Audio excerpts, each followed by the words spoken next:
Snow pressed against the abandoned service road as a flashlight beam paused on a shoe half buried in ice. Nearby, frost stiffened leaves, and the air smelled metallic and old.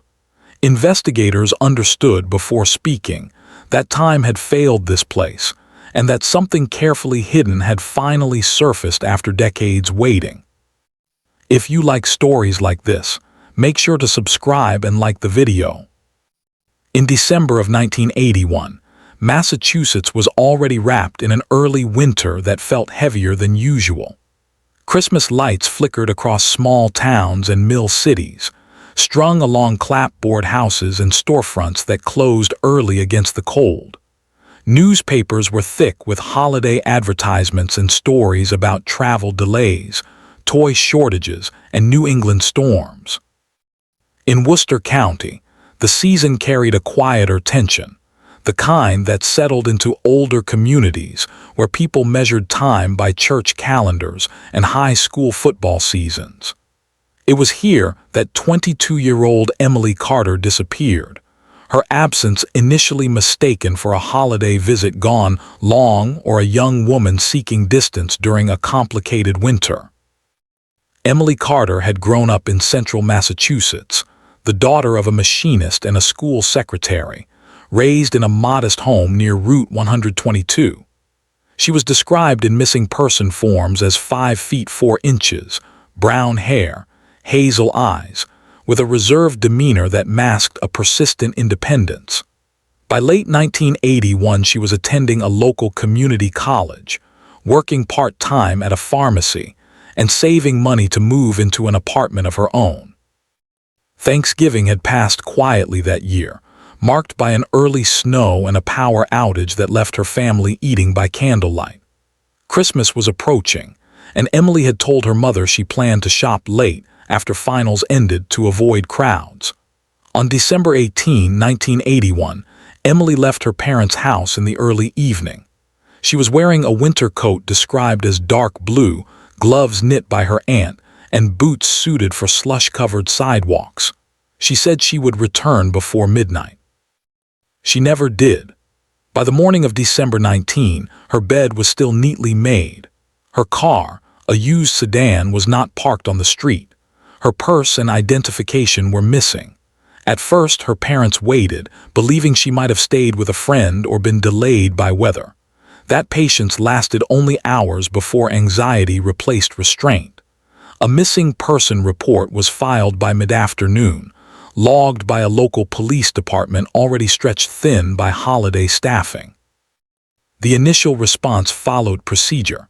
Officers contacted friends, classmates, and coworkers. No one reported seeing Emily after she left home. Her employer confirmed she had not requested time off. Credit card records showed no activity. Phone logs offered nothing. Flyers were printed and posted on bulletin boards, grocery stores, and laundromats. Local newspapers ran a short article on page 3, careful not to alarm readers during the holidays. As Christmas Eve arrived, snow fell steadily, complicating any immediate ground search. Emily's car was located 3 days later in a commuter lot near a secondary highway, dusted with snow and unlocked. Inside, nothing appeared disturbed. There were no signs of struggle, no blood, no obvious clues.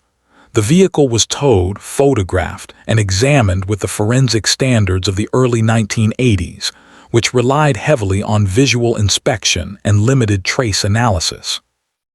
No usable fingerprints beyond Emily's own were recovered. The lack of evidence pushed the case into an uncertain category, neither clearly criminal nor easily dismissed. Through Christmas Day and into New Year's, investigators continued interviews.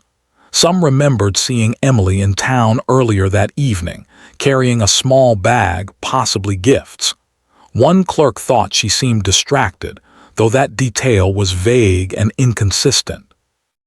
Winter tightened its grip, freezing the ground and closing off wooded areas where searches might have been productive. By January, active efforts slowed. The case was reclassified as a long-term missing person investigation. For Emily's family, the season lost its meaning. Decorations were taken down early. Cards went unanswered. Each passing holiday carried the weight of absence. Over the next year, leads surfaced sporadically. A reported sighting in New Hampshire was investigated and dismissed.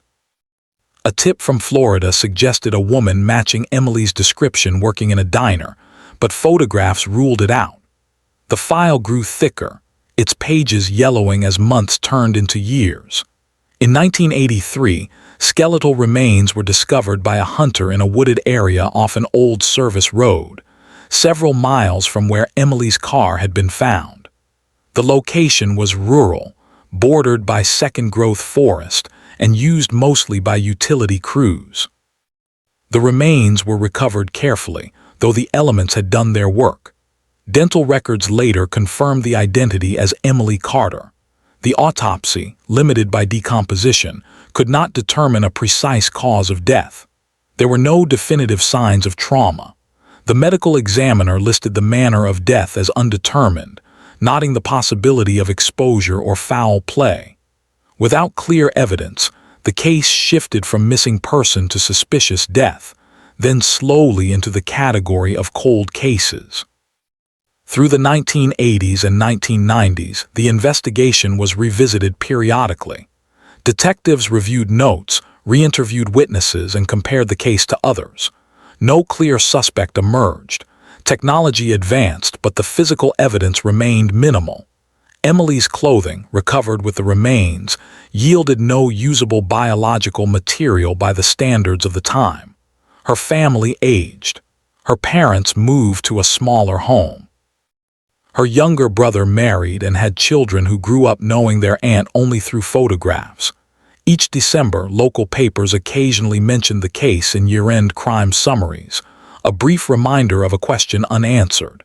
In 2015, the Massachusetts State Police Cold Case Unit undertook a comprehensive review of unsolved cases from the late 20th century. Emily Carter's file was among them. By then, forensic science had changed dramatically.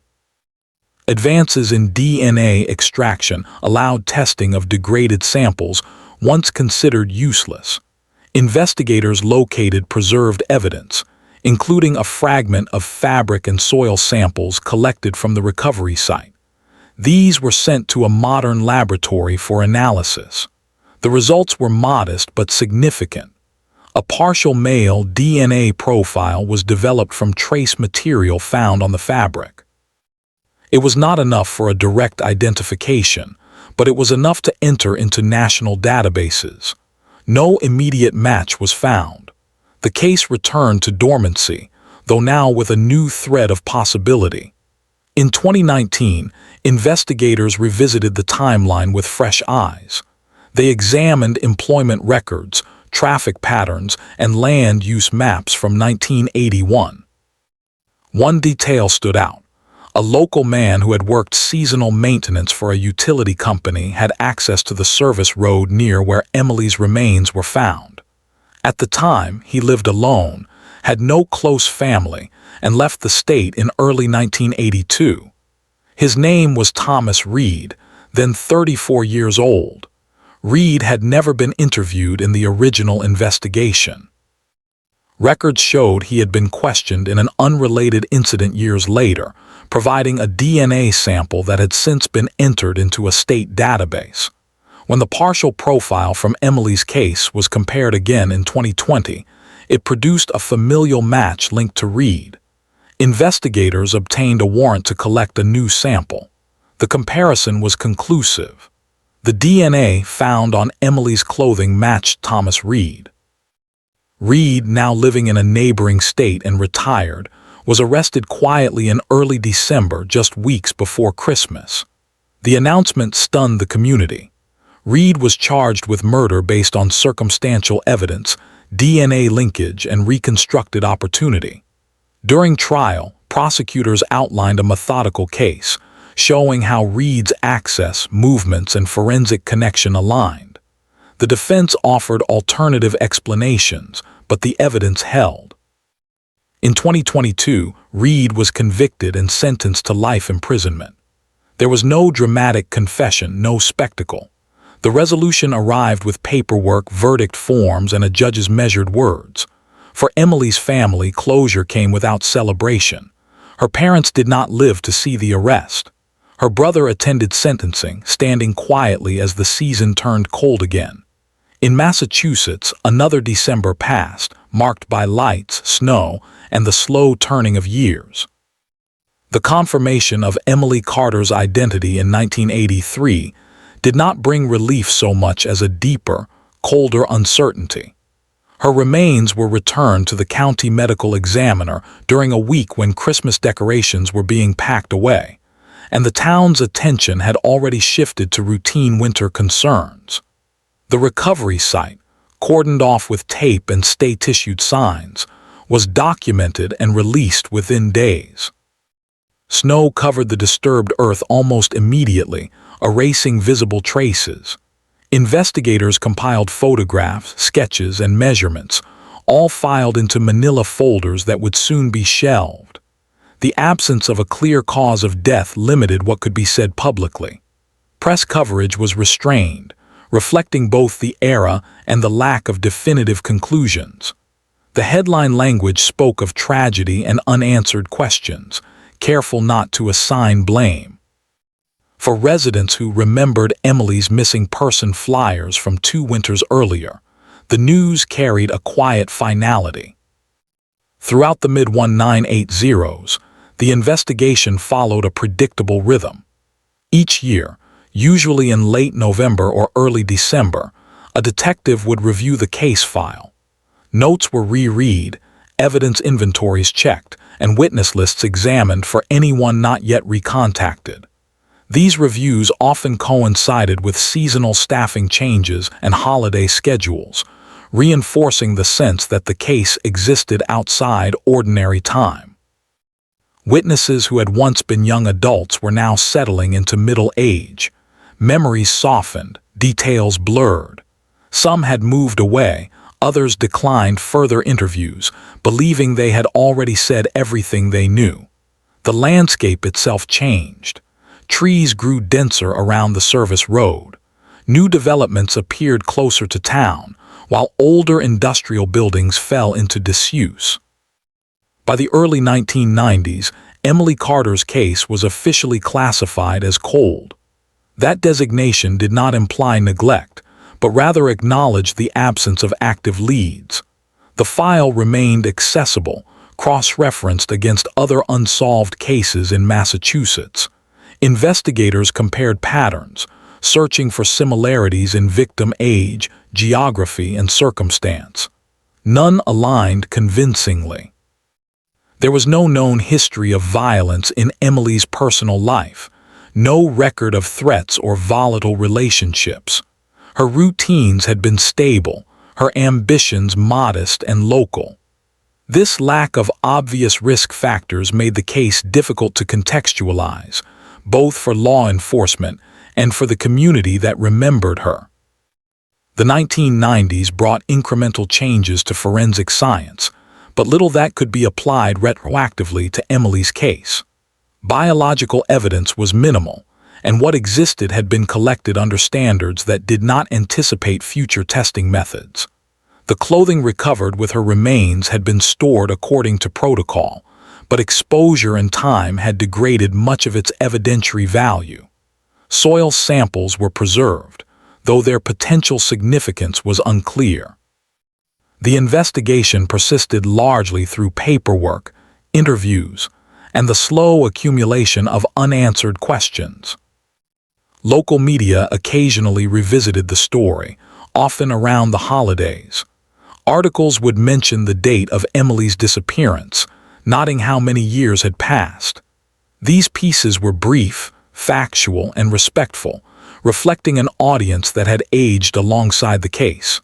For many readers, Emily Carter became a symbol of unresolved loss rather than a vivid memory.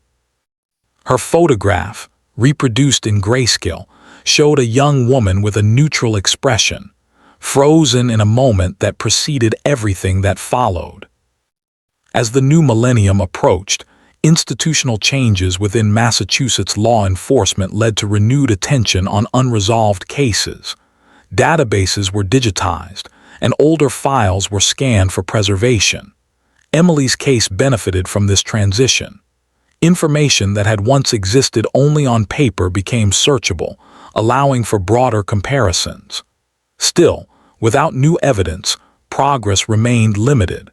Detectives retired, and with them went personal familiarity with the investigation. What remained was the record, intact but silent. The turning point did not come quickly or dramatically. It arrived through a series of administrative decisions made decades later. In the early 2010s, national attention to cold cases increased, driven by advancements in DNA analysis and public interest in forensic accountability. Massachusetts established a dedicated unit to reassess cases that had exhausted traditional investigative avenues. Emily Carter's file was flagged due to the preservation of physical evidence and the ambiguity surrounding her death. The review process was exhaustive. Every document was re-examined, from initial incident reports to autopsy notes. Investigators reconstructed timelines using historical weather data, traffic patterns, and employment records. They noted that December of 1981 had been unusually cold, with multiple snow events that could have obscured evidence or altered witness recollections. They also identified gaps in the original investigation, not as failures, but as limitations imposed by the era's resources and priorities. When forensic specialists assessed the remaining evidence, expectations were modest.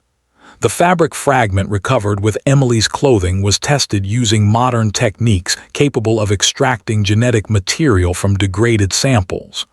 The result was partial, incomplete, and initially inconclusive. Still, it represented something new, a tangible connection to the unknown circumstances of Emily's final hours. The profile was entered into national databases, where it waited without immediate response. The years between testing and breakthrough were marked by patience rather than anticipation. Investigators understood that such profiles often remained unmatched indefinitely. Meanwhile, Emily's surviving family members were informed of the renewed efforts, their hopes tempered by decades of experience. They provided updated contact information and consented to further inquiries, though they avoided speculation. The process was described to them in careful, measured terms. The eventual match did not arrive as a single moment of revelation, but as a notification generated by a database comparison. A familial connection was identified, suggesting a possible relative of the unknown contributor. This information was treated cautiously, verified through additional analysis, and contextualized within the broader investigation. The name that emerged, Thomas Reed, was not immediately recognizable to those familiar with the case. His connection lay not in personal relationships, but in geography and opportunity. Reed's history was examined in detail. In 1981, he had been employed in seasonal maintenance work that granted him access to restricted service roads and utility corridors. Records placed him in the area during the relevant period. He had no documented association with Emily Carter, which complicated interpretations of the DNA evidence. Investigators considered alternative explanations, including secondary transfer and coincidental contact, and sought corroboration through independent means. This phase of the investigation unfolded quietly, without public disclosure. Surveillance, record checks, and interviews were conducted according to standard procedure. Reed's movements after 1981 were traced, revealing a pattern of relocation that, while not inherently suspicious, aligned with the timeline of Emily's disappearance. Financial records, employment histories, and property transactions were reviewed to establish context. As the evidence accumulated, the case began to take shape in a way it never had before. The DNA match provided a focal point, but it was supported by circumstantial elements that collectively strengthened the narrative. Investigators prepared for the legal scrutiny that would inevitably follow, ensuring that each step met contemporary standards. The approaching winter lent an unintended symmetry to the process. As another December neared, the case that had begun during the holiday season decades earlier moved toward resolution. The decision to make an arrest was not taken lightly. Warrants were obtained, reviewed, and approved. Reed was taken into custody without incident, his arrest noted briefly in local news outlets before expanding into broader coverage. For a community accustomed to the slow passage of time, the development was both shocking and sobering. The story returned to the front pages, framed not by mystery but by accountability. The arrest of Thomas Reed marked a profound shift in a case long defined by uncertainty. Law enforcement agencies coordinated carefully, aware that decades had passed and that public trust depended on transparency and precision. Reed was processed through standard procedures, fingerprinted, photographed, and formally charged. There was no spectacle. His name appeared in court dockets and brief press releases, framed in the restrained language of the justice system. For residents of the surrounding towns, many now retirees themselves, the news carried an unsettling familiarity. The roads, parking lots, and wooded stretches mentioned in reports were places they knew well, passed daily without thought. Prosecutors faced a complex challenge. While the DNA evidence was compelling, it was not, on its own, a complete narrative. The task was to demonstrate how Reed's genetic material came to be associated with Emily Carter's clothing, and to place him within the reconstructed timeline of December 1981. Investigators revisited archival records with renewed urgency. Employment logs confirmed Reed's access to the service road network during the winter months. Maintenance schedules showed he was assigned to routes near the area where Emily's remains were eventually found. Fuel receipts and time sheets, preserved through a combination of corporate retention policies and tax records, placed him on duty during the week of her disappearance. Witness interviews were revisited, this time with a specific focus. One former coworker recalled Reed mentioning late-night assignments and the isolation of winter work. Another remembered his tendency to linger after shifts, citing overtime opportunities. These recollections, while imperfect, were documented and corroborated where possible. None of the witnesses described overtly criminal behavior, but their statements helped establish routine and opportunity. Investigators also examined Reed's residential history. In 1981, he lived alone in a small rental property within driving distance of Emily's last known location. Neighbors from that period described him as quiet, unremarkable, and private. The prosecution's case relied heavily on forensic interpretation. Expert testimony explained how DNA can persist on fabric over long periods, especially when shielded from light and excessive handling. The partial profile recovered from Emily's clothing was presented alongside statistical analysis, demonstrating the improbability of coincidental match. The familial connection identified in earlier database searches was explained in detail, showing how it narrowed the field and justified further testing. Reed's confirmed DNA sample matched the recovered profile within accepted scientific standards. Defense arguments focused on alternative explanations. They suggested the possibility of incidental contact, contamination, or secondary transfer. Prosecutors countered by outlining the chain of custody for the evidence, documenting storage conditions, handling protocols, and testing methods. They emphasized that no other male DNA profiles were present on the clothing fragment, reducing the likelihood of random transfer.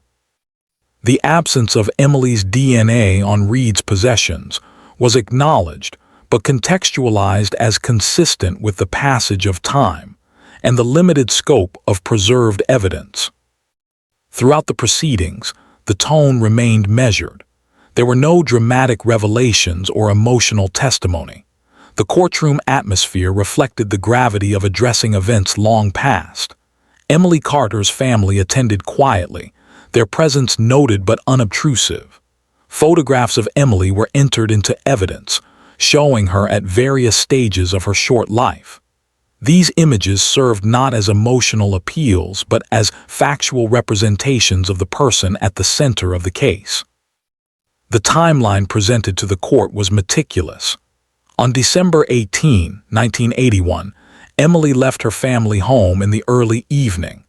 Her car was later found in a commuter lot, suggesting she may have intended to meet someone or transfer vehicles. Investigators theorized that Reed encountered Emily under circumstances not fully reconstructible, possibly offering assistance or exploiting situational trust. The service road location, remote and accessible to someone with legitimate reasons to be there, provided a plausible site for concealment. Whether records confirmed that snowfall following the estimated time of death would have obscured tracks and disturbed ground, delaying discovery. The autopsy findings, limited though they were revisited by modern forensic pathologists. While no definitive cause of death could be established, experts testified that the condition of the remains was consistent with exposure following incapacitation. They were careful not to speculate beyond the evidence, maintaining adherence to scientific restraint.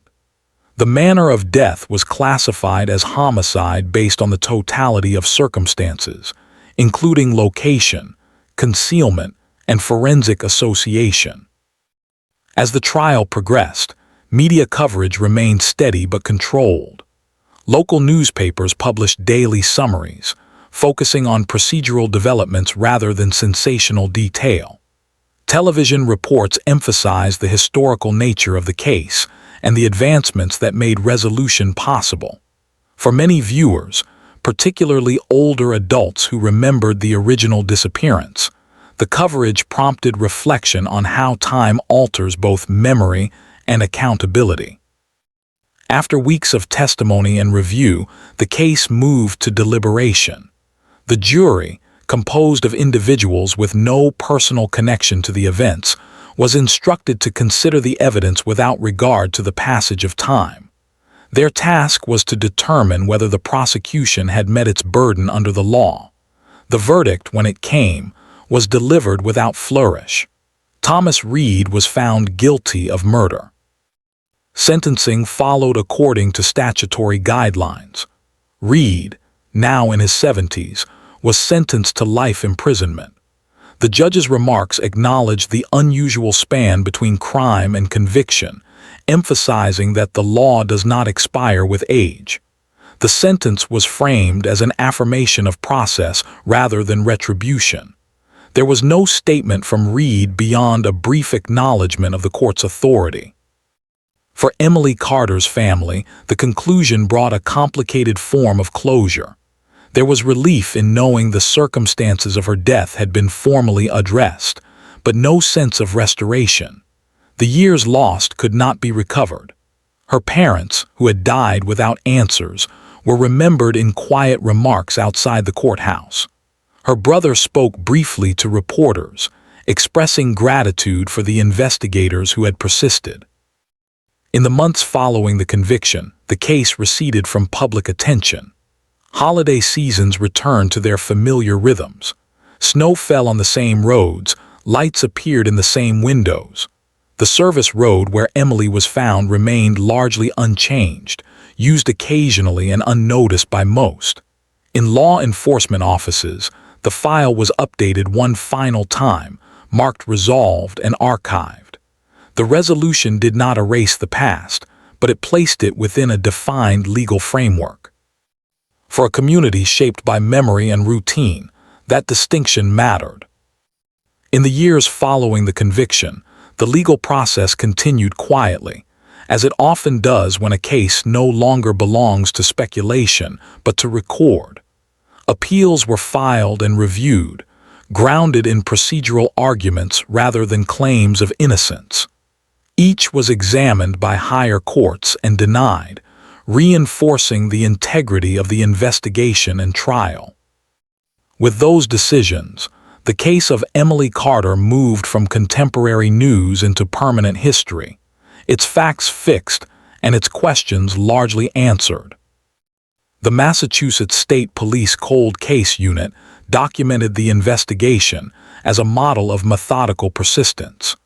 Internal reports emphasize the importance of evidence preservation, interagency cooperation, and the careful application of new forensic tools to old material. Training seminars reference the case not for drama, but for discipline. Younger investigators were reminded that even the most unpromising files could yield results if maintained with rigor. The lesson was procedural rather than inspirational, reflecting the culture of law enforcement shaped by patience and restraint. Emily Carter's remains were reinterred in a family plot during a private service held in early spring. The ceremony was small, attended by relatives and a few close friends who remembered her as she was before her disappearance. There were no speeches beyond a brief reading, no attempt to summarize a life interrupted. The headstone included her name, birth year, and the year she died, followed by a simple inscription chosen by her brother. The absence of ornamentation mirrored the family's approach to grief, quiet and enduring. For the community, the resolution prompted reflection rather than celebration. Letters to the editor acknowledged the investigators' work and expressed sympathy for the family. Some residents wrote about remembering the missing person flyers posted decades earlier, now recalled with sharper clarity. Others noted how easily a single life could be overlooked amid seasonal routines and holiday distractions. The tone was subdued, shaped by the recognition that justice, when delayed, arrives without triumph. Thomas Reed was transferred to a state correctional facility, where he began serving his sentence under standard conditions. His case file joined those of other aging inmates whose crimes belonged to another era. Correctional records noted his compliance and declining health. There were no public statements, interviews, or attempts at notoriety. His name faded from headlines, resurfacing only in legal databases and administrative reports. The system absorbed him as it does all offenders, reducing a complex history to identifiers and dates. The service road where Emily Carter's remains were discovered became an incidental landmark in the case narrative. It was referenced in court transcripts, investigative maps, and training materials, but remained otherwise unchanged. Occasional maintenance crews passed through, unaware of its significance. Nature continued its cycles, erasing any remaining traces of the past. The land did not commemorate what happened there, and no marker was installed. The absence of memorialization reflected a broader understanding that some sites carry meaning only through memory. Each December, as Christmas approached, local news outlets occasionally revisited the case in retrospective pieces. These articles focused on the investigative process rather than the crime itself, highlighting advances in forensic science and the importance of revisiting unresolved cases. Emily Carter's name appeared alongside others, part of a broader narrative about accountability and time. For readers, particularly those in older age groups, the stories resonated as reminders of both vulnerability and persistence. The holiday season, once associated with Emily's disappearance, gradually regained its place in her family's life. Traditions were adjusted, not restored. Decorations returned, though more simply than before. Thanksgiving dinners included an empty chair less often mentioned aloud. New Year's gatherings emphasized continuity rather than loss. The family learned to carry the past without allowing it to define every moment. Closure, they understood, was not an event but a gradual adjustment. In academic circles, the case was cited in discussions about cold case ethics. Scholars examined the balance between renewed investigation and the potential impact on families decades later. Emily Carter's case was noted for its careful communication and avoidance of premature conclusions. The restraint shown by investigators and prosecutors was presented as an example of responsible practice. The focus remained on process, not personality. The courthouse where the verdict was delivered returned to its routine schedule. Other cases filled the docket, each demanding attention and resources. Court staff who had worked on the trial moved on to new assignments. The building itself, with its stone steps and worn corridors, absorbed the events without distinction. Justice, in this setting, was cumulative rather than singular, defined by repetition and adherence to rule. Emily Carter's story persisted most strongly among those who remembered the winter of 1981. For them, the resolution affirmed a belief in eventual accountability, tempered by the understanding that time alters outcomes. The case did not offer comfort in the traditional sense, but it provided clarity. It demonstrated that even when answers arrive late, they matter. The law's capacity to respond, though imperfect, remained intact. As years passed, the file labeled Massachusetts' 1981 cold case solved was accessed less frequently. Digital archives ensured its preservation, searchable and secure. Future investigators might review it as part of broader studies or training exercises. The narrative would remain available, not as a warning or a legend, but as a documented sequence of events governed by evidence and procedure. The final measure of the case lay not in its conclusion but in its quiet aftermath. No celebrations followed the conviction. No monuments were erected. Instead, there was a gradual return to ordinary time. Snow fell each winter. Christmas lights illuminated familiar streets. New Year arrived with its customary promises. Within that continuity, the story of Emily Carter settled into place, resolved but not erased. A reminder that even in the most routine seasons, lives can be altered, and that persistence, however slow, can still bring truth to light. Law enforcement agencies across New England took note of the case's implications for evidence management. Storage facilities were audited, and protocols for long-term preservation were reinforced. Administrators emphasized that decisions made at the moment of collection could determine the viability of future analysis. The Emily Carter investigation became a reference point in policy discussions, underscoring how modest actions, properly recorded, could endure across generations of technology. Retired officers who had worked the original investigation were contacted during the review process and later informed of the outcome. For some, the news carried a sense of professional completion. They recalled the limitations they faced in 1981, the weather, the staffing shortages, the absence of tools now taken for granted.